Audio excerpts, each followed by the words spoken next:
montrer comment démonter et contrôler une pompe à eau sur un Yamaha 25 chevaux. Donc on va commencer par défaire la tige d'inversion. On desserre les vis d'en base, la tige d'inversion. J'ai enlevé la en base et je l'ai mis sur un socle et j'ai accès à la pompe à eau. Je commence à enlever les vis du cache de la pompe à eau.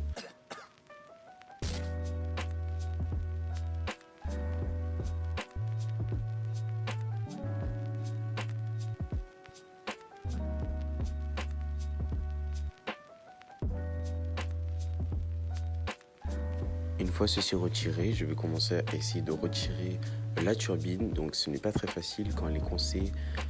Donc pour cela, je mets un tournevis. Attention, évitez de vous blesser avec. Voilà, donc pour la contrôler, qu'est-ce que je fais? J'écarte les pales pour voir si c'est craqué ou alors la turbine est en mauvais état. Faut aussi regarder l'ensemble global de la turbine et estimer si elle est encore faisable. Je défais la clavette, voilà.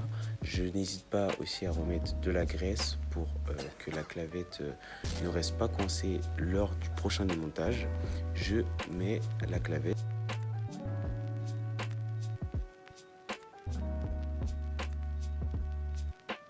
Une fois ceci fait, je vais remettre le socle dans son encoche. N'oubliez pas qu'il y a un détrompeur qui sert à bien le positionner.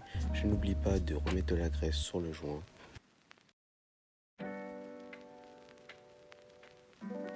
Pour remettre la turbine, je n'oublie pas de m'aider d'un tournevis pour éviter que la clavette s'en aille.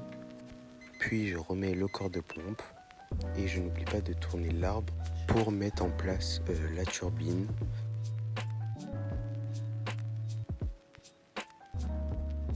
Je vais chercher ensuite dans le manuel le couple de serrage de mon corps de pompe, qui là on peut le voir est de 8 Nm. Donc je vais chercher ma clé dynamométrique.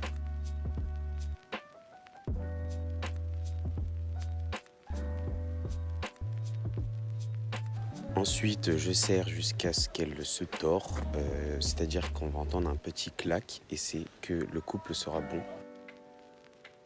Je n'oublie pas de mettre de la graisse et surtout enlever la graisse sur la tête des vis car ça évite le phénomène de la pression hydraulique qui, à force de laisser de la graisse, pourrait casser nos vis. Là, je remonte l'embase.